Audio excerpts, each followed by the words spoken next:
প্রিয় রংপুরবাসী, আমাদের প্রভু একই নবীর উম্মত, জীবন বিধান ওই শিবানী কোরআন। আমাদের প্রভু একই নবীর উম্মত, জীবন বিধান ওই শিবানী কোরআন। তবে কেন এক নও হে মুসলমান, এক হও করিয়া আহ্বান, ঠিক কিনা? বাইতুল্লাহ মদিনা শরীফ উহুদ পাহাড়ে বদরের মাঠে, একটা তো জীবন আর মরণ তো একটাই, একটা তো জীবন আর মরণ তো একটাই, একই সাথে মিলে মিশে একটাই প্রাণ। রংপুরের মানুষ যেইভাবে প্রখর রৌদ্রের মধ্যে বসে কোরআন সুন্নাহর আলোচনা অনুধাবন করছেন এবং কোরআন সুন্নাহর আলোচনা শুনছেন, আমি এটাও বিশ্বাস করি আল্লাহ যদি আমাদের প্রতি দয়া হয়ে যায়, রাসূল পাকের উসিলাই, আহলে বায়াত রাসূল সাল্লাল্লাহু আলাইহি সাল্লামের উসিলাই আল্লাহ রাব্বুল আলামিন আমাদের সবার জীবনের গুনাহ মাফ করে দিবেন। হাজার হাজার মা বাড়ি দিয়ে আসার সময় দেখলাম বাড়ি ঘরের কোনায় কানায় মা বোনেরা হাত নাড়িয়ে নাড়িয়ে আমাকে দোয়া করছেন। আমি অত্যন্ত হৃদয় থেকে আমি আপনাদের জন্য দোয়া করছি এবং যুবক ভাইদেরকে আমি দৃষ্টি আকর্ষণ করে বলছি, এই বাংলাদেশের একটি ক্রান্তিকাল চলছে, মব ভায়োলেন্সের তাণ্ডব লীলায় আজ মানুষের নিরাপত্তা অতিষ্ঠ। এই ঠিক এই মুহূর্তে আজ হাজার হাজার মানুষ, আপনারা যারা এই মাহফিল শ্রবণ করছেন, আপনাদের কাছে আপনাদের কর্ণকুহরে ওই কথাটাই পৌঁছাতে চাই, এই বাংলাদেশে একমাত্র শান্তির প্রিয় দল হলো আহলুস সুন্নাত ওয়াল জামাত।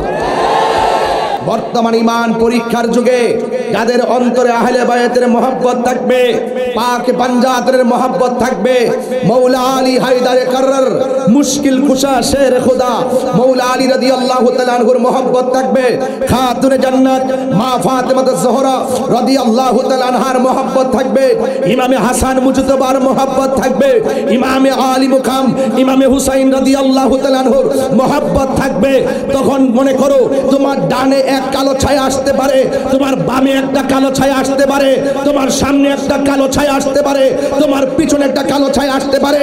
এই প্রলোভন দেখিয়ে টাকা দিয়ে তোমার ঈমানকে হরণ করার জন্য চেষ্টা করতে পারে। মনে রেখো রংপুরবাসী, দিনাজপুরবাসী, নীলফামারীবাসী, সৈয়দপুরবাসী যারা এসেছেন, আহলে বায়াতের মহব্বত যার অন্তরে থাকবে, টাকা দিয়ে পয়সা দিয়ে হুমকি দিয়ে ধমকি দিয়ে ঈমানকে কেউ কিনতে পারবে না। কথা বলেন ঠিক? যারা মাজার ভাঙতে যায় তারাও বলে সুন্নি, যারা মাজার জিয়ারত করতে যায় তারাও বলে সুন্নি, যারা কবর থেকে 14 দিন পরে লাশ তুলে কবরে লাশের গায়ে আগুন ধরিয়ে দেয় তারাও বলে সুন্নি, যারা কবরে লাশকে সুরক্ষা করে তারাও বলে সুন্নি, যারা বলে এই পৃথিবীর মধ্যে সৃষ্টির মূল রাহমাতুল লিল আলামিন তারাও বলে সুন্নি, যারা রাসূলুল্লাহর বিরুদ্ধে কথা বলে তারাও বলে সুন্নি। তার মানে বোঝা গেল সুন্নি সুন্নি নামের মধ্যে ধোঁয়াশা একদিন হবে। এই জন্য প্রকৃত সুন্নি হলো তারা যারা আহলে বায়াতকে হৃদয়ে ধারণ করবে। কথা বলেন ঠিক কিনা? জাহাঙ্গীর সুন্নি মিডিয়া, সত্যের সন্ধানে আমাদের পথ চলা। প্রিয় রংপুরবাসী, মুর্শিদাবাদ আনসারিয়া কাদরিয়া দরবার শরীফের পক্ষ থেকে রংপুর 2 নং সিটি কর্পোরেশন তাজদারে আউলিয়া ইসলামিক কনফারেন্স, আমার অত্যন্ত প্রিয়তম ব্যক্তিত্ব হযরত আল্লাহ মাওলানা সৈয়দ আতিকুল হক আনাস আল হাসানী সাহেব অনেক কষ্ট করে আমার স্নেহাস্পদ মাওলানা আবুল বাশার হক্কানী সাহেবের সাথে খুব যোগাযোগ রেখে আজ আমাকে দাওয়াত করেছেন। ঢাকা থেকে আমার ভাই সর্বোচ্চ করদাতা এবং বিশিষ্ট সমাজসেবক, বিশিষ্ট ব্যবসায়ী, মাটি ও মানুষের আস্থাভাজন ব্যক্তি হাজী মোহাম্মদ তানভীর হোসেন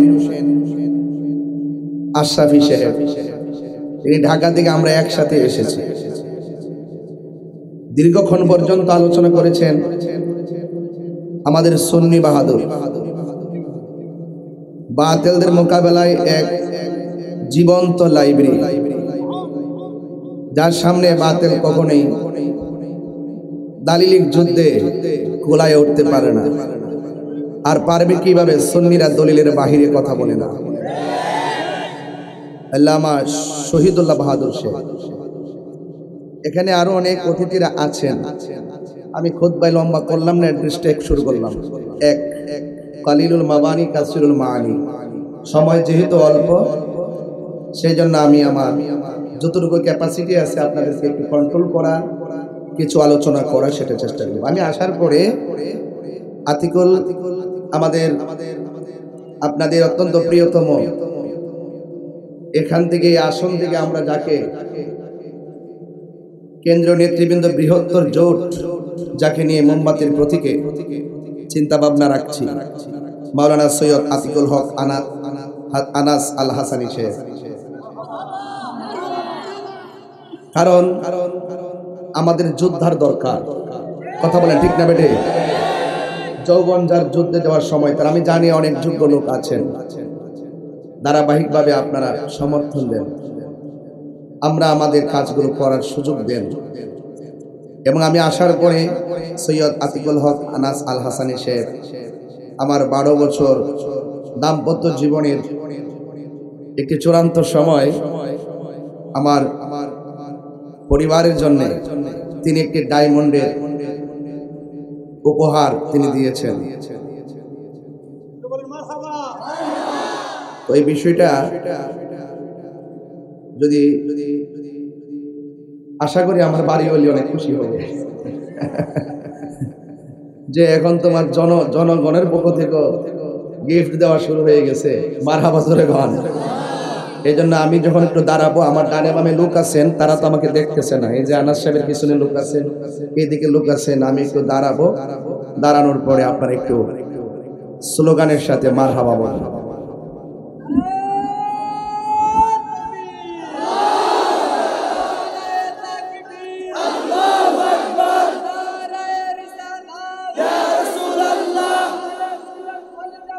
জিন্দাবাদ জিন্দাবাদ, শুভেচ্ছা স্বাগত, নাম গোলাপ শুভেচ্ছা, নাম গোলাপ শুভেচ্ছা, নাম গোলাপ শুভেচ্ছা, নাম গোলাপ শুভেচ্ছা। আমাকে এভাবে ভালোবাসা, আন্তরিকতা উপস্থাপন করাই মুর্শিদাবাদ আনসারিয়া কাদরিয়া দরবার শরীফের মহান মুর্শিদ এবং যারা আলে আওলাদ রয়েছেন, এই দরবারের প্রতি আমি কৃতজ্ঞতা জ্ঞাপন করছি। এই কষ্ট, এই ত্যাগ, এই ভালোবাসা রংপুরের মানুষ যেইভাবে প্রখর রৌদ্রের মধ্যে বসে কোরআন সুন্নাহর আলোচনা অনুধাবন করছেন এবং কোরআন সুন্নাহর আলোচনা শুনছেন, আমি এটাও বিশ্বাস করি আল্লাহ যদি আমাদের প্রতি দয়া হয়ে যায়, রাসূল পাকের উসিলাই, আহলে বায়াত রাসূল সাল্লাল্লাহু আলাইহি সাল্লামের উসিলাই আল্লাহ রাব্বুল আলামিন আমাদের সবার জীবনের গুনাহ মাফ করে দিবেন। আমি সুন্নি জনতাকে উদ্দেশ্য করে বলছি, এই বাংলাদেশ অত্যন্ত সাম্প্রদায়িক সম্প্রীতিতে একটি অপরূপ বাংলাদেশ, সজলা সফলা শস্য শ্যামলার এই বাংলাদেশ। আমি আপনাদেরকে বলবো, একদিন আমাদের প্রাণ পাখি চলে যাবে। কথা বলেন ঠিক কিনা? হাজার হাজার মা বাড়ি দিয়ে আসার সময় দেখলাম বাড়ি ঘরের কোনায় কানায় মা বোনেরা হাত নাড়িয়ে নাড়িয়ে আমাকে দোয়া করছেন। আমি অত্যন্ত হৃদয় থেকে আমি আপনাদের জন্য দোয়া করছি এবং যুবক ভাইদেরকে আমি দৃষ্টি আকর্ষণ করে বলছি, এই বাংলাদেশের একটি ক্রান্তিকাল চলছে। মব ভায়োলেন্সের তাণ্ডব লীলায় আজ মানুষের নিরাপত্তা অতিষ্ঠ। এই ঠিক এই মুহূর্তে আজ হাজার হাজার মানুষ, আপনারা যারা এই মাহফিল শ্রবণ করছেন, আপনাদের কাছে আপনাদের কর্ণকুহরে ওই কথাটাই পৌঁছাতে চাই, এই বাংলাদেশে একমাত্র শান্তির প্রিয় দল হলো আহলুস সুন্নাত ওয়াল জামাত। আল্লাহু আকবার।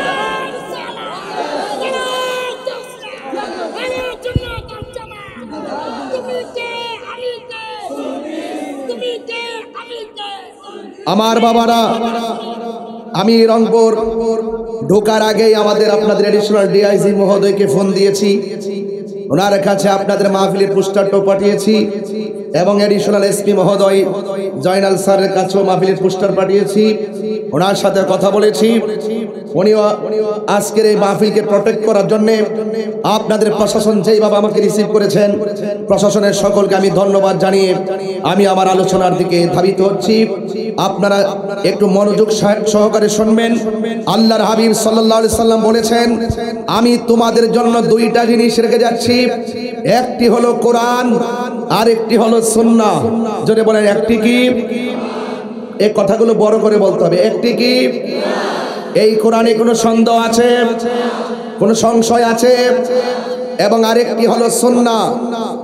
রাসূল করিম সাল্লাল্লাহু আলাইহি সাল্লাম বলেছেন, তোমরা যদি কোরআন এবং সুন্নাহকে আঁকড়ে ধরো তাহলে কখনো পথভ্রষ্ট হবে না।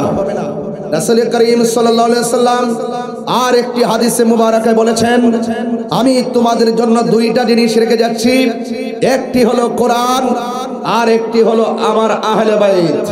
তোমরা যদি এই দুইটার সঙ্গে মহব্বত রাখো তাহলে কখনো তোমরা পথভ্রষ্ট হবে না।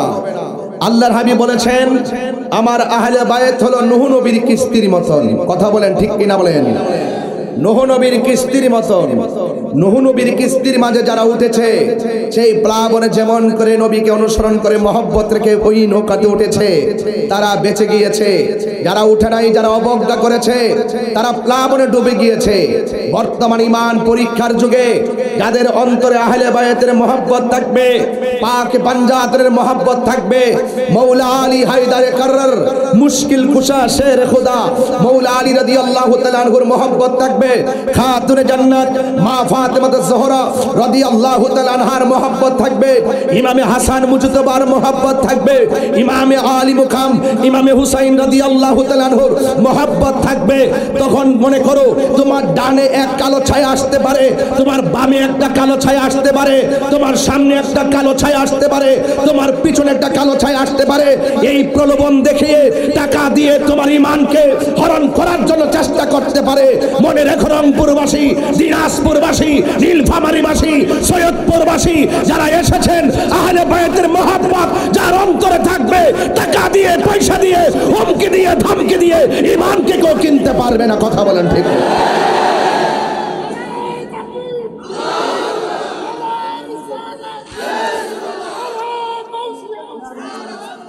আমার ভাইয়েরা, অনেক গুরুত্বপূর্ণ বিষয়, কিন্তু এই বিষয়গুলো সহজেই সহজ সরল মানুষের দেমাগে নাও ঢুকতে পারে।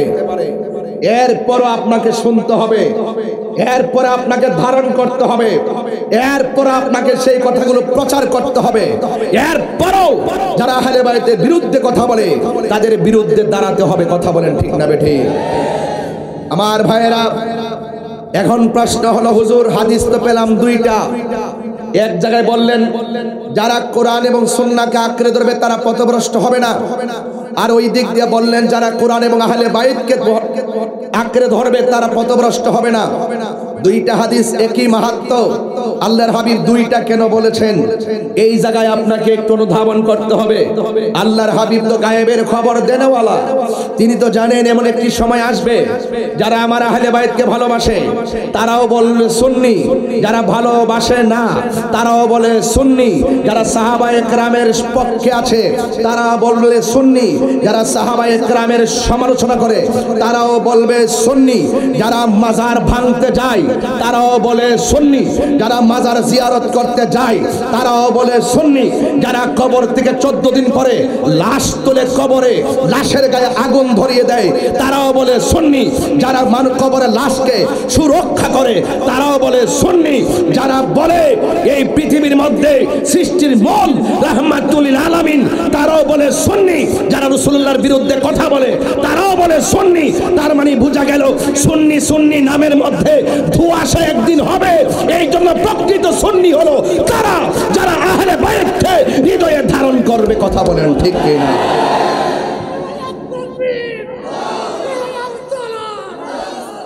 আমার ভাইয়েরা, এই কথাগুলো যদি কথার সুরে না বলি, সুরের ছড়ে বললে কথাগুলো বুঝবেন না। আমার রাসূলকে প্রশ্ন করা হলো, ইয়া রাসূলুল্লাহ, আপনাকে কিভাবে সালাম দিতে হবে আমরা জানি, কিন্তু আপনার উপরে দুরূদ শরীফ পড়ব কিভাবে? আল্লাহর হাবিব সাল্লাল্লাহু আলাইহি সাল্লাম বললেন, তোমরা আমার উপরে দুরূদ পড়বে এভাবে, আল্লাহুম্মা সাল্লি আলা মুহাম্মদ ওয়া আলা আলে মুহাম্মদ। তোমরা আমার উপরে দুরূদ পড়বে। এখানে ওয়াও লাগিয়ে আরেকটা শব্দ বাক্য অ্যাড করেছেন, ওয়া আলা আলে মুহাম্মদ। ওয়া আলা আল মানে হলো আহল, আলে মুহাম্মদ মানে হলো নবীর আহলে বাইত, নবীর বংশধর। বলছেন নামাজের ভিতরে তোমরা আমার উপরে দুরূদ পড়বে। আমার যে আহলে বাইত আছে তাদের উপরে দুরূদ পড়বে। নামাজের ভিতরে এমপিকে সালাম দিলে নামাজ বাতিল, নামাজের ভিতরে মন্ত্রীকে সালাম দিলে নামাজ বাতিল, নামাজের ভিতরে মেয়রকে সালাম দিলে নামাজ বাতিল, নামাজের ভিতরে তোমার চেয়ারম্যানকে সালাম দিলে নামাজ বাতিল, নামাজের ভিতরে তথাকথিত কাউকে সালাম দিলে নামাজ বাতিল। অথচ নামাজের ভিতরে আমার নবীকে সালাম না দিলে নামাজ বাতিল হয়ে যায়। তার মানে কথা ক্লিয়ার। আকাশে উদীয়মান সূর্যালোকের মতো এবং রাতের আকাশে দীপ্যমান চাঁদের মতো ইউনিভার্সাল ট্রুথ, চিরন্তন সত্য।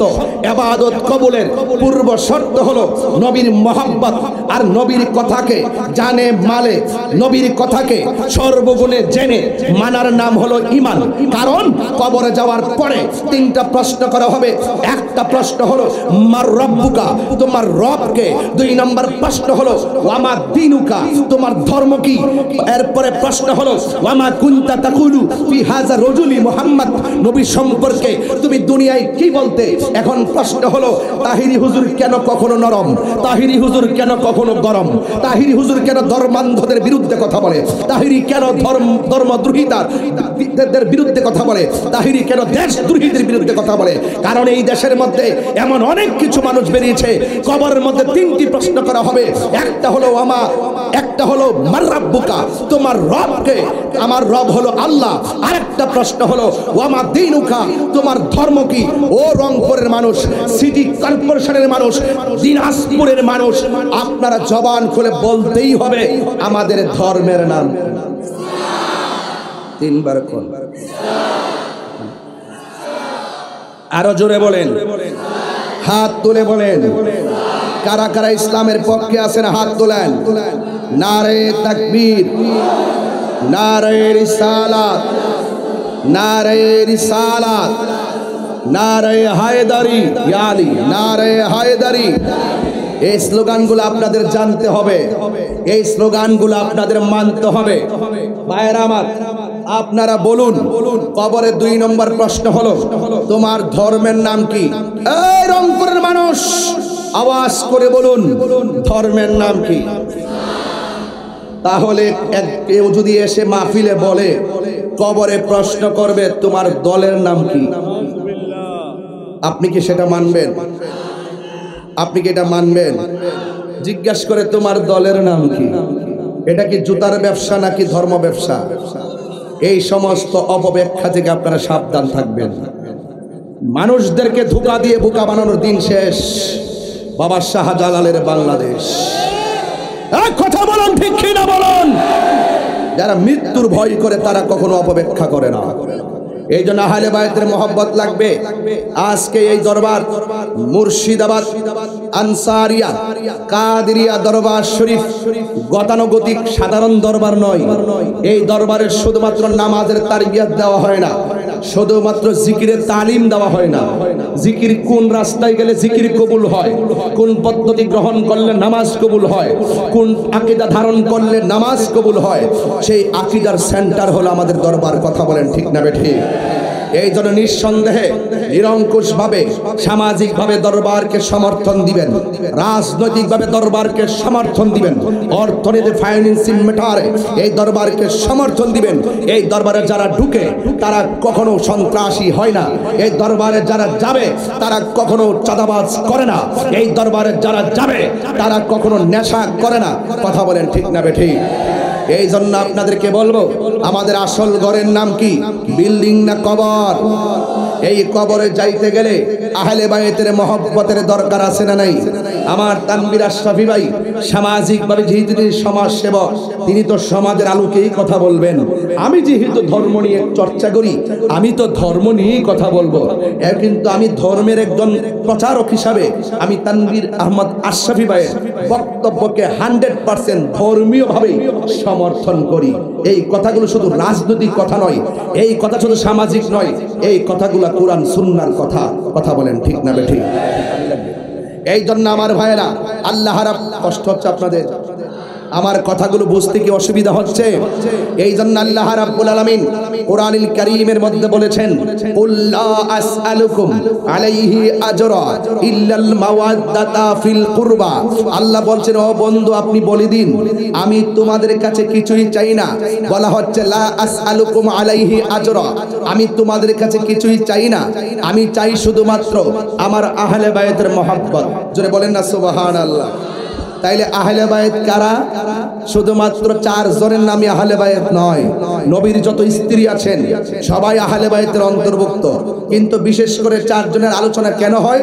4 জনের ব্যাপারে আল্লাহ পাক স্পেশাল নস নাজিল করেছেন, 4 জনের ব্যাপারে আমার নবী স্পেশাল হাদিস বর্ণনা করেছেন, এবং এই 4 জনকে আল্লাহ রাব্বুল আলামিন স্পেশাল মর্যাদা দিয়েছেন। জান্নাতের চাবি হলো 4 জনের কাছে। এই জন্য যুবক শুধুমাত্র নামাজ পড়তেছেন, মাথায় টুপি রাখতেছেন, মনে করতেছেন যে এটাই মনে হয় দিন ধর্ম। আসলে এটাই দিন ধর্মের মূল না। এই দিন ধর্ম, এই ইবাদত কবুলের যে পূর্ব শর্ত নবীর মহব্বত, নবীর সঙ্গে বেয়াদবি করে আপনার নামাজ রোজা কখনো কাজে আসবে? এই জন্য আমার ভাইয়েরা, আপনাদের খেদমতে আহলে বায়তের কথা বলতে গিয়ে আমি শুধু আপনাদেরকে একটু হৃদয় বিদারক ভাবে কিছু কথা উপস্থাপন করব। আপনারা একটু আমার সাথে বলবেন তো ভাই, কারবালার ময়দানে যে ঘটনাটা হয়েছে, এই ঘটনাটা কি ইহুদিরা ঘটাইছে? কথা কয় না, আরে কথা বলেন না, কে ঘটাইছে? ইহুদিরা ঘটাইছে। কারবালার ঘটনাটাকে কোনো খ্রিস্টানরা ঘটাইছে? কোন হিন্দুরা ঘটাইছে? না, দাড়িওয়ালা, টুপিওয়ালা, পাগড়িওয়ালা, ফুরাতের পানি দিয়া উযু করনেওয়ালা, আবার ফুরাতের প্রান্তরে জামাত পড়ুইনা, 5 ওয়াক্ত নামাজি, আবার হুফাজে কেরাম, কোরআনে হাফেজ হওয়ার পরও আহলে বায়তে রাসূল সাল্লাল্লাহু আলাইহি সাল্লামের উপরে এইভাবে নৃশংস যেই হত্যাযজ্ঞ তারা চালিয়েছে, এই জন্য সেখান থেকে এই পর্যন্ত 2টা ধারা চলে আসছে। এক দল হইল মুসলমান মেরে শেষ করে দাও। কথা বলেন ঠিক না বেঠিক? আপনার সাথে আমার আকীদার দ্বন্দ্ব থাকতে পারে, আপনার সাথে আমার আকীদার দ্বন্দ্ব থাকতে পারে, তাই বলি কি আমি আপনাকে মেরে ফেলবো? মেরে ফেলা যাবে? মেরে ফেলা যাবে না। এই জন্য আপনাদের খেদমতে আমার আরজ থাকবে, আমরা কখনো উশৃঙ্খল নয়, আমরা কখনো কাহার উপরে চেপে পড়ে কাউকে মারতে জানি না, আমরা ভালোবাসতে জানি। কথা বলেন ঠিক না? কেন? আমি প্রায় মাহফিলে বলেছি, প্রায় মাহফিলে আমি বলেছি, এই মরণের পরে একদিন জবাব যিনি নিবেন, জবানটা খুলে বলুন তিনি কে? আরো বড় করে বলেন তিনি কে? এই জন্য আমার যুবক ভাইয়েরা, আমার কথাগুলো মনোযোগ দিয়ে শুনবেন। এই কথাগুলো না বুঝলে আজকের মাহফিলে আপনারা অন্ততপক্ষে আমার পক্ষ থেকে কিছুই নিতে পারলেন না। আপনারা জবান খুলে বলুন আমাদের হায়াতের মালিক কে? আরো বড় করে বলুন কে? আজকে আমরা এই দুনিয়াতে এসে জুলুম নির্যাতন শুরু করছি, আখিরাতের যে ভয় আছে, আখিরাতের জবাবদিহিতার ভয় আমরা ভুলে গেছি। আর ভুলে যাওয়ার কারণে নবীর পরিবারের উপরে এমনভাবে নৃশংস হত্যাযজ্ঞ চালিয়েছে, ইতিহাসকে পুরা ইতিহাস করে দেওয়া হয়েছে। আজীবন পর্যন্ত ইয়াজিদের ইতিহাস নিকৃষ্ট ইতিহাস। আর নবীর আওলাদ নবীর আহলে বাইত ইমামে হুসাইন রাদিয়াল্লাহু তাআলার ইতিহাস হলো একমাত্র প্রেমের ইতিহাস। এই জন্য ইমামে হুসাইন রাদিয়াল্লাহু তাআলা তিনি জীবন দিয়েছেন কিন্তু ঈমান দেয় নাই। যদি তিনি অর্থের কাছে ঈমান দিয়ে দিতেন, আজকে আমার সমাজের ভিতরে এমন অনেক মানুষ দেখা যায় যারা বান্ডেল পাইলেই দুয়ার বাসা পাল্টায়া যায়। জোরে বলেন ঠিক কিনা? যাদেরকে টাকা দিলে দুয়ার ভাষা পাল্টায়া যায়। এই সমস্ত মুনাফিকে আমরা সুন্নিরা জানি না। এই জন্য আমার যুবক ভাইয়েরা অনুরোধ করে বলি, আজকে পায়ে ধরে বলি, অনুরোধ করে বলি, আল্লাহ রাব্বুল আলামিন কোরআনের মধ্যে বলেছেন, হে পৃথিবীর মানুষ, তোমরা ইসলামের মধ্যে পরিপূর্ণভাবে প্রবেশ করো। কারণ মুনাফিকি যারা করবে, আল্লাহ বলছেন ইন্নাল মুনাফিকিনা ফি দারকিল আসফালি মিনান নার। আল্লাহ রাব্বুল আলামিন বলেন, নিশ্চয়ই মুনাফিক যারা হবে এরা জাহান্নামের সর্বনিম্ন স্তরে থাকবে। এই জন্য মুনাফিকদের সঙ্গে আমাদের কোনো সম্পর্ক নাই। মুনাফিক কারা হবে? শহীদুল্লাহ বাহাদুর সাহেব বলেছেন, তাহিরি হুজুর মাহফিল রাখলে মিস করে না। এক নম্বর হলো আমরা জানি মুনাফিকের সংজ্ঞা, ইজা ওয়াদা আখলাফা, যে ওয়াদা করে খেলাফ করে তারা হলো মুসলমান। এই জন্য সুন্নিরা তারা হলো মুনাফিক, যারা ওয়াদা করে ওয়াদা খেলাফ করে তারা হলো মুনাফিক। এই জন্য আমরা মুনাফিক হয়ে বাঁচতে চাই না। কথা বলেন ঠিক না বেঠিক? ও বন্ধু, দুই নম্বর হলো যখন তারা কথা বলবে মিথ্যা বলবে, যখন তারা ওয়াদা করবে খেলাফ করবে, ইজা তুমিনা খানা, যখন তার কাছে আমানত রাখা হবে আমানতের খেয়ানত করবে।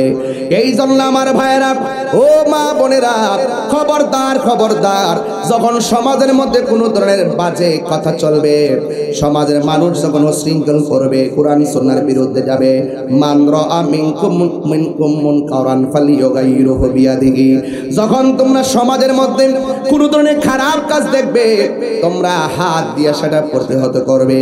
আমার নবী আপনার নবী বলেছেন, যারা মন্দ কাজ দেখবে তারা প্রথম হাত দিয়ে প্রতিহত করবে। হাত দিয়ে প্রতিহত করার মতো যদি কোনো তার এবিলিটি না থাকে, তাইলে জবান দিয়া তাদেরকে প্রতিহত করবে। এরপরে যদি মুখ দিয়েও বলার মতো ক্ষমতা না থাকে, তারপরে মনে মনে ঘৃণা করবে। এই তিনটার গুণের একটা গুণ যদি কারোর মধ্যে না থাকে, মুখ দিয়েও প্রতিবাদ করতে জানে না, হাত দিয়েও প্রতিবাদ করতে জানে না, অন্তর ঘৃণা করতে জানে না, বরং নাফরমানদের সঙ্গে মিলে মিলে চলে, আমার নবী আপনার নবী বলেন, এদের অন্তরে যাররা পরিমাণ ঈমান নাই। কথা বলেন ঠিক কিনা? এই জন্য আমার ভাইয়েরা, নবীর আহলে বাইত ইমামে হুসাইন রাদিয়াল্লাহু তাআলা আনহু কারবালার মাঠে গেলেন। আল্লাহু আকবার বলেন। আল্লাহর পথে যারা জীবন দেয় তারা কি মরা না জিন্দা? আরো বড় করে না, মরা না জিন্দা? জিন্দা। আল্লাহর পথে যারা জীবন দেয় তারা হলো জিন্দা। আল্লাহ বলছেন, ওয়ালা তাকুলু লিমান ইউকতালু ফি সাবিলিল্লাহি আমওয়াত বাল আহইয়াউ ওয়ালাকিন লা তাশউরুন। আল্লাহ রাব্বুল আলামিন বলেন, যারা আমি আল্লাহর পথে জীবন দেয় এদেরকে তোমরা মৃত বলিও না, এরা হলো জিন্দা। এরা যে কেমনে জিন্দা এটা তোমরা বুঝতে পারো না। এই জন্য আমার আল্লাহ আরেক জায়গায় বলেন, ওয়ালা তাহসাবান্নাল্লাযীনা কুতিলু ফি সাবিলিল্লাহি আমওয়াতা বাল আহইয়াউন ইনদা রাব্বিহিম ইউরসাকুন। আল্লাহ রাব্বুল আলামিন বলেন, যারা আমি আল্লাহর পথে জীবন দেয়, এই মুহূর্তে যদি আমার রংপুরের বাবারা, এই মুহূর্তে যদি কেউ আমার নবীকে গালি দেয়, নাউজুবিল্লাহ কোন কেন, এই মুহূর্তে যদি কেউ আমার নবীরে গালি দেয়, তাইলে আমরা কি ঘরে বসে থাকবো নাকি প্রতিবাদ করব? আমরা সবাই প্রতিবাদ করব। রংপুরের জমিনের মাটিটাকে আমরা কাঁপায়া তুলব। কথা বলেন ঠিক কিনা? নবীর বিরুদ্ধে কথা বললে আমরা কি ছেড়ে দিব? মান সাব্বা নাবিয়্যান ফাকতুলুহু, যারা নবীকে গালি দিবে তাদেরকে কতল করার সিদ্ধান্ত। কথা বলেন ঠিক কিনা? নবীর পক্ষে কারা কারা আছেন হাত তুলে দেখান ইনশাআল্লাহ।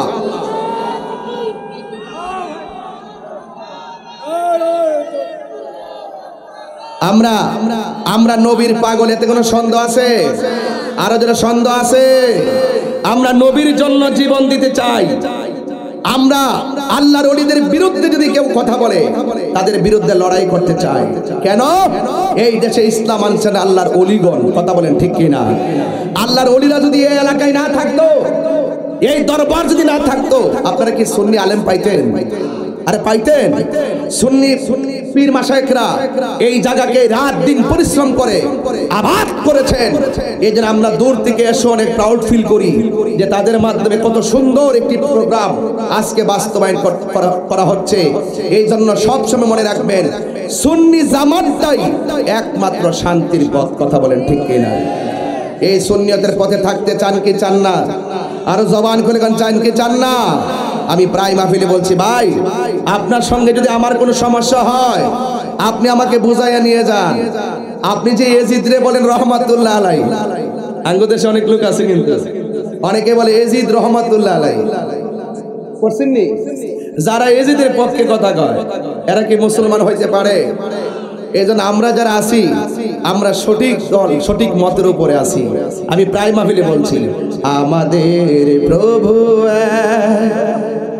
একই নবীর উম্মত, জীবন বিধান। ভাই এটা কি চলবো?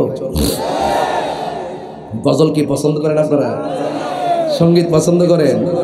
আমি তো খুব সময়ের ক্রাইসিসে পড়ে গেছি, বুঝলেন না? প্রোগ্রামের একটা প্যাসে পড়ে গেছে, আল্লাহ জানে যাওয়ার পরে কি হয়। একটু বলেন তো, একটু হাত লড়াই বললে একটু খুশি হব। আমাদের প্রভু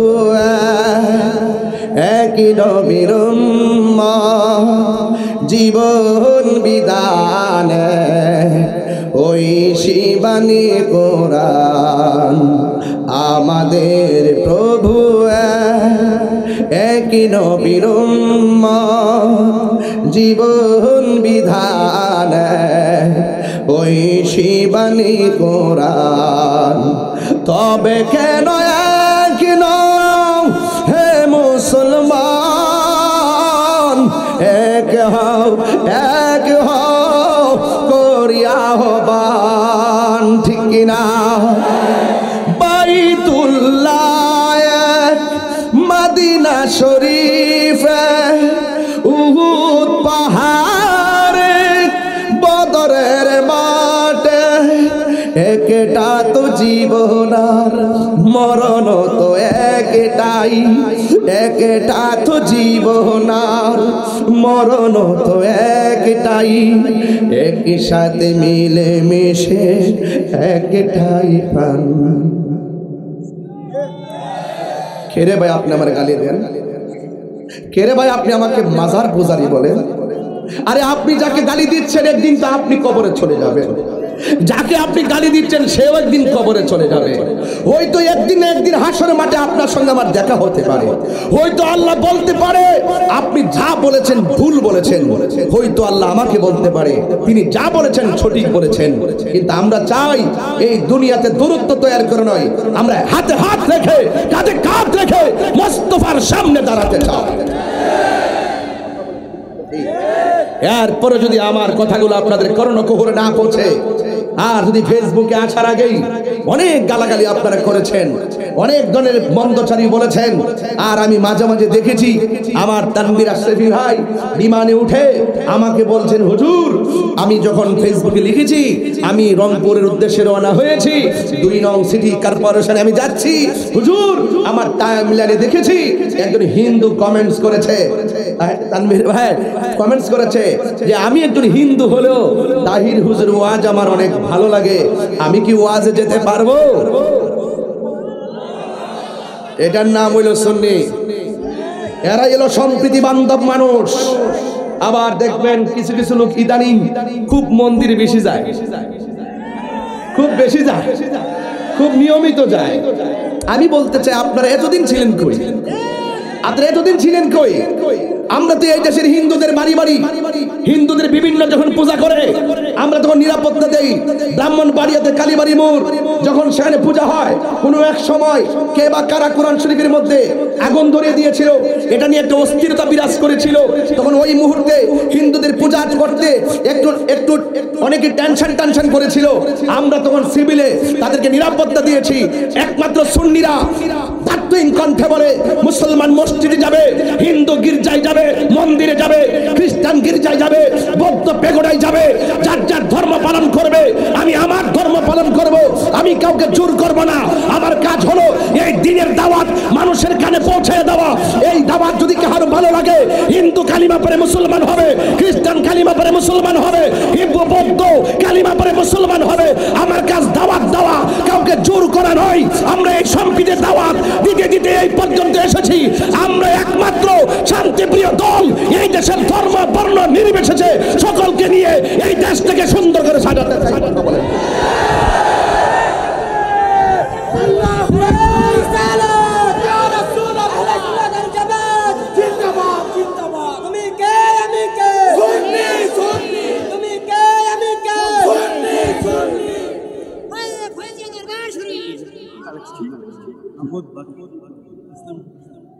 আল্লাহু আকবার জোরে বলেন।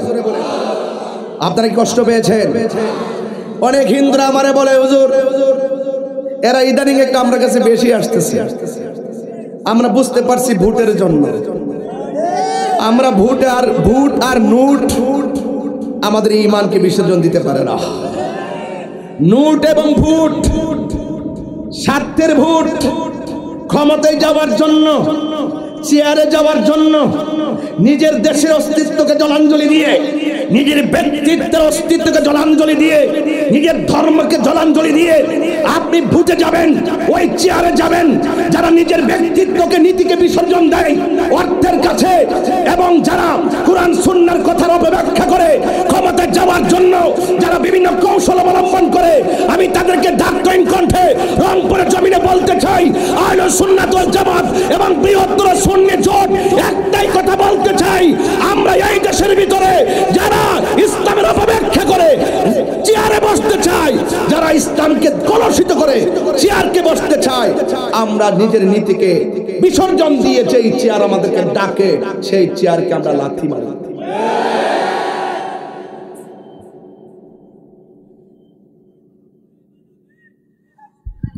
বাবা জান আপনার কি কষ্ট হচ্ছে? আরো জোরে কষ্ট হচ্ছে? আমার একটু কষ্ট হচ্ছে, কারণ আমি তো সোজা এসেছি আপনার স্টেজে। কথা বলেন ঠিক কিনা? গত রাত্রে 2টা প্রোগ্রাম করে আপনাদের রং করে এসে আপনাদের মহব্বত দেখে খোদার কথা বলে গেছি। এরপর আবার আমার লাইফ পার্টনারকে ডায়মন্ডের গিফট করা হয়েছে। আজকে তো বাড়িতে যাওয়ার পরে অনেক ধরনের কথা বলে তারপরে এটা সারপ্রাইজিং করবো ইনশাআল্লাহ। তুমি আসো কেন? তোমার কি 12 বছর পূর্ণ হয়েছে? তাহলে তুমি আসলে কেন? আর 5 বছর বাকি আছে, চিন্তা করো না।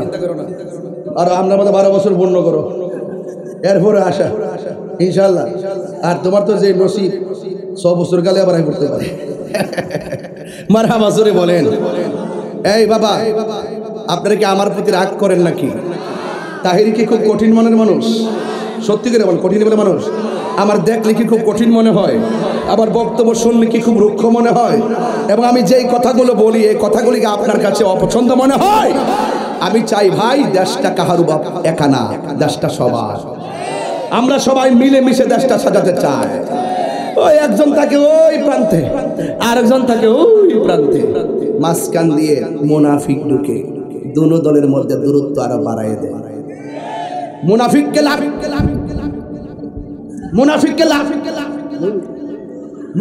লাথি মারেন। মুনাফিককে কি মারেন? এই সমাজের দেখেন, আপনার বাড়ি আছে না, দেখবেন আপনার বাড়ির পাশেই মুনাফিক। জোরে বলেন ঠিক কি না? এই মুনাফিকরা আপনার ঘরের সংসারে আগুন লাগাই রাখে, শাশুড়ি এবং বউর মধ্যে দ্বন্দ্ব লাগাই রাখে, বায়ে বায়ে দ্বন্দ্ব লাগাই রাখে। এখন ভাই একটা থেকে 5 তলায়, আরেকটা থেকে গাছতলায়, মাঝখানে মুনাফিক কই দিছি লাগাইয়া। এখন দুই ভাই রাত্রে বেলা টেলিফোন দেন, ভাই ঘটনাটা কি? তুমি আমাকে ছেড়ে 5 তলায় কেন?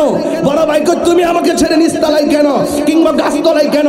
কয় ভাই আপনি নাকি আমাকে এটা বলেছেন, আপনি নাকি আমাকে ওটা বলেছেন, এই জন্য না আমি রাগ করেছি। এখন দুই ভাই মিলে যায়, আসেন ওই দুই ভাই মিলে, মুনাফিক থাকবেন না ওই প্রান্তে নয়, মাঝখানে মুনাফিক গুলোরে মারেন লাঠি মাইরা আমরা হাতে হাত রাখি, এক হয়ে যায়। এই গত 1.5 বছরের ভিতরে আমি কিন্তু বারবার বলেছি যে এই বছর যে একটা সুযোগ আসছে, ইসলামের অনেক দল আছে, এরা সবাই যদি উদারতার ভিত্তিতে এক টেবিলে বসে যদি একটা প্ল্যান প্রোগ্রাম করতে পারতো, তাইলে হয়তো সংসদের কোনাকানা দিয়া 2-4টা মোল্লা যাইতে পারতো। ওরা দেখি যে আমাদের 75% সুন্নিদেরকে মাইনাস করে দিছে, রাষ্ট্রযন্ত্র সংলাপ করে আলাদা, আমরা ডাকেও না। এই জন্য একটা বৈষম্য তৈরি হয়েছে। এই বৈষম্যের দেয়ালটাকে ভেঙে দেওয়ার জন্য আমি আবার উদাত্ত আহ্বান করছি, ইসলাম নিয়ে যারা দল করছেন আর যারা নির্বাচন নিয়ে প্রচারণা করছেন, সুন্নিদেরকে মাইনাস ফুল মনে রেখে বেশি সুবিধা করা যাবে না। এই দেশের তরিকাপন্থীর আগের মতো না। এবার আমরা ওয়াদা করেছি যেই দিকে যাব সব সুন্নিরা মিলে একদিকে যাব। যাস আওয়াজ কই, আরো জোরে হাত কই, কি চুলগুলো আপনারা কেন হাত নামিয়ে রেখেছেন কেন? পরে জায়গা পরের জমিন ঘর বানায় আমি রই, আমি তো সেই ঘরের মালিক নই। কয়ো মা বন্ধুর জন্য বইটা নিয়ে যান, কিতাবটা কাজে লাগবে আজকে। কোনটা এটা একটা বই আছে, এটা নিচে নামাজের বইটা না, নামাজের তো কইলাম, নামাজেরটা তো দরকার মা বন্ধুর জন্য। সহি নামাজ শিকারে নিয়ে যান, মা বন্ধুরা নিয়ে যান। কত না এটা? 150 টাকা নিয়ে যাবেন পকেট টাকা থাকলে, কারণ কিছুই যাবে না, ইমানের আমলই কবরে যাবে। কথা বলেন ঠিক না? আমার মরণের কতদিন বাকি আমি জানিলাম না গো আল্লাহ, মরণের কতদিন বাকি।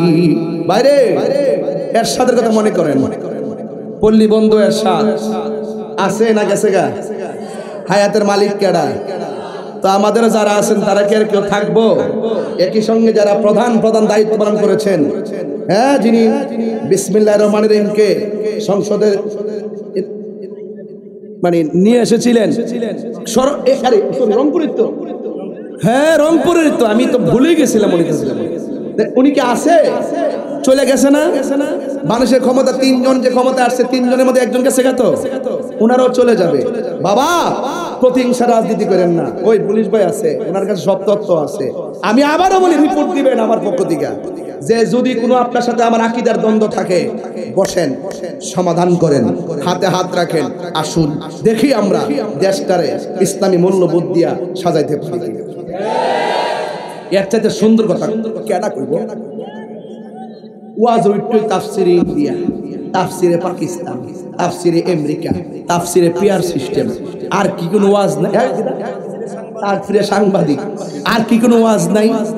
আমি যে ওয়াজ করতেছি, যতই খন্ড খন্ড কথা বলছি, আমি মূল ধারায় কথা বলার পরে এগুলো বলতেছি, মূল থিম এটা ঠিক রাখতেছি। কথা কোন ঠিক কিনা? আমি এখানে আইসা শুনছি যে আহলে বায়েত ফাউন্ডেশন 5 তলা ইসলামী রিসার্চ সেন্টারের ভিত্তি স্থাপন করা হবে। কেউ আলহামদুলিল্লাহ বেতেন না? এইটা কি আনন্দের খবর না? আর জোরে কোন আনন্দের খবর কিনা? আনন্দের খবর কিনা বলেন? আপনাদের কাছে আমার অনুরোধ থাকবে, ভাই এই আব্বা বাজান কই যান? ও এই স্যার মারহাবা জোরে কোন, এই আওয়াজে মানে জোরে কোন মারহাবা। আমার মা বোনদেরকে বলবো, আম্মা গো, ও মা, আমি দোয়া করে যাই আপনার করে যেন আল্লাহ পাক মা ফাতেমার সঙ্গে জান্নাতে যায়। আর জোরে কোন আমিন। মা বোনদের ব্যাপারে গত রাত্রে ওয়াজে বলছিলাম যে আপনারা স্বামী স্ত্রী মিল্লা থাকবেন, জীবন ও সন্তানের সামনে ঝগড়া করবেন না।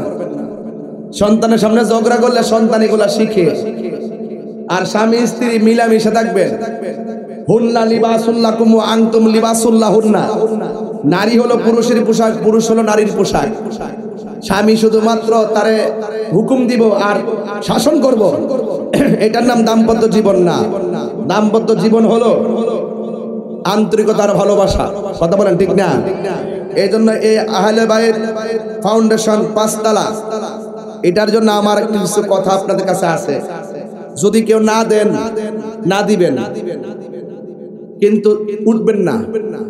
আমরা এক সময় একসাথে এমন একটা সময় মাইকটা ছাড়বো যেন আপনার আসর নামাজটা যেন আমরা পড়তে পারি। টেনশন করার কোনো কারণ নাই। একটা লোক আওয়াজ করে বলুন যে হুজুর আহলে বাইতের মহব্বত নিয়ে আজকে ওয়াজ শুরু করছেন। আহলে বাইত রাসূল সাল্লাল্লাহু আলাইহি সাল্লামের মহব্বত অন্তর রাখলে যে কি লাভ হবে, এটাই যে একমাত্র মূল ভিত্তি, এটা নিয়ে আপনি আলোচনা করেছেন। আর যেহেতু আমরা একদিন কবরে চলেই যাব, কবরে যাওয়ার পরে আমার হিসাব যেহেতু হবে, এই জন্য কবরে যেহেতু আমার হিসাব দিতে হবে, রাসূল বলছেন আমি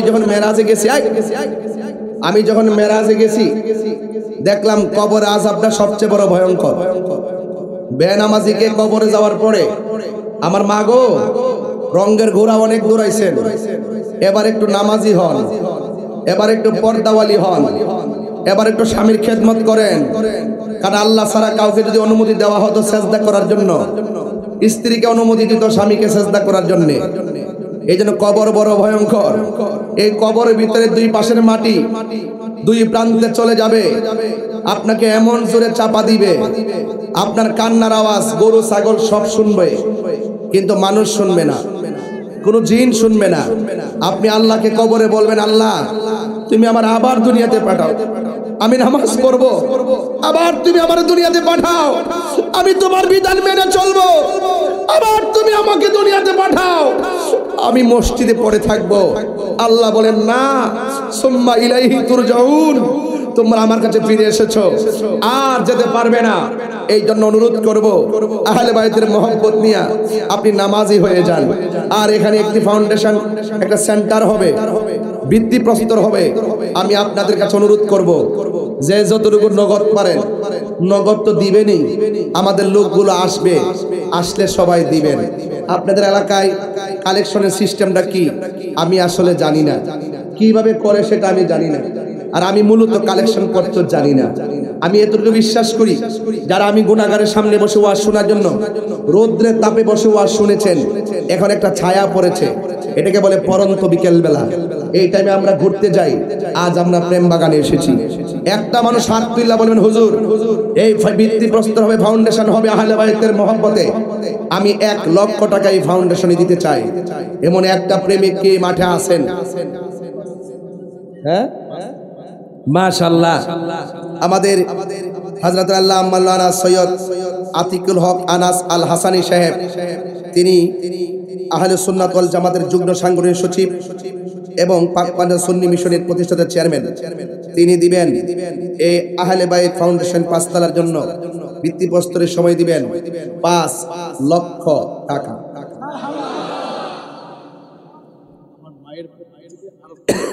এবং ওনার আম্মা অসুস্থ, মাওলানা সৈয়দ আতিকুল হক আনাস আল হাসানী সাহেব, ওনার আম্মা অসুস্থ, ওনার আম্মার পক্ষ থেকেও দিবে 5 লক্ষ টাকা।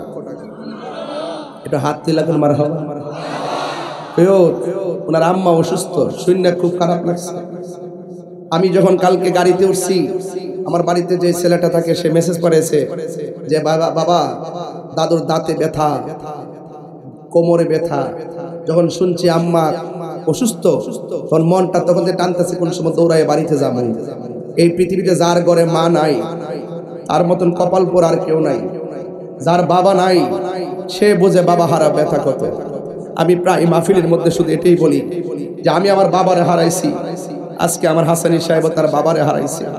এই দুইটা ভাই বাপরে হারাইছি। বাপটা যে কেমন বট বৃক্ষ ছিল, যার আছে সে বুঝে না, যার নাই সে বুঝে বাপ কি জিনিস। আমি যখন কোথায় দূরে যাইতাম বাপরে বলতাম আব্বা যাই, বাবা বলতো ইনশাল্লাহ যাও ফি আমানিল্লাহ। এই দোয়াটা এখন আমি কার কাছ থেকে নিব? শুধু মা সারা রাত সজাগ থাকে, আমার পোলাটা ঘুরতেছে। এই জন্য আমি প্রায় মাহফিলের মধ্যে ওয়াজের মধ্যে বলি, মা গো তোমার মতো লয় না কেহ আমায় কোলে টানি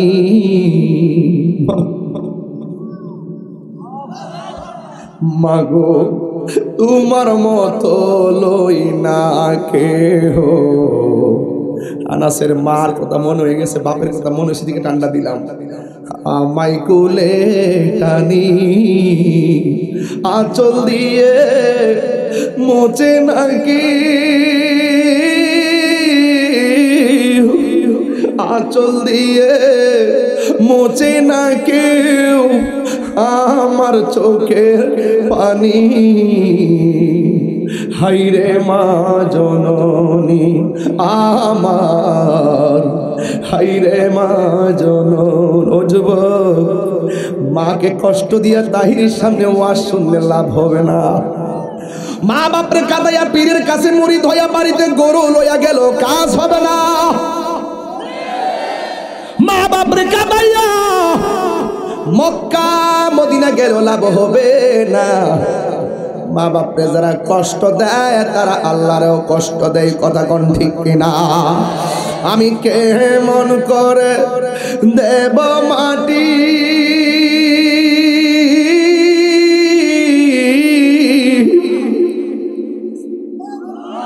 আমি কেমন করে দেব মাটি তোমারি কবরে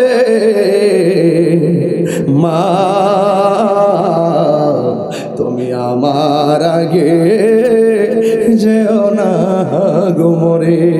অসুস্থ আনাসের আম্মা, আল্লাহ মাডার আপনি সুস্থ করে দেন, আমিন কর। আল্লাহ আমার আম্মা অসুস্থ, আল্লাহ আমার আম্মার আপনি সুস্থ করে দেন। আল্লাহ যাদের আব্বা আম্মা কবরে, রংপুরের বাবা দিলটা নরম করে কন্যা আল্লাহ। মার মহব্বতে আরেকটা লোক কোন হুজুর আমি দেব 50,000 টাকা এই আহলে বায়াত ফাউন্ডেশনে। কে দিবেন? হাত তুলেন ইনশাআল্লাহ। একটা লোক দিবেন 50। কে আছেন? 50,000 টাকা দিবেন যে যা পারেন। একটা লোক আছেন, হুজুর আমি ইনশাআল্লাহ 50,000 দিব। কইও আহলে বায়াত হলো ইমানের ফাউন্ডেশন, দেন। কে দিবেন 50,000 টাকা? একটা লোক দেন ইনশাআল্লাহ, যে অন্তত আপনারটা নিয়ে শুরু করি। দরবারের পক্ষ থেকে তো আসেই, আপনারটা এখানে ঢুকে যাক, আপনি সওয়াব পাবেন। একটা গাইবে খেলা হবে ইনশাআল্লাহ। কে দিবেন 50,000 টাকা? আছে কেউ? একজন আছে? আপনার নগদ কিছু দেওয়ার জন্য পাঠাইছেন? নগদ যারা নগদ দিবেন, একটা কিছু লোক যান না ভিতরে, যান, ছেলে ছাত্র থাকলে যান। যারা 10 টাকা, 100 টাকা, 50 টাকা, 500 টাকা, যে যা পারেন। আমার তো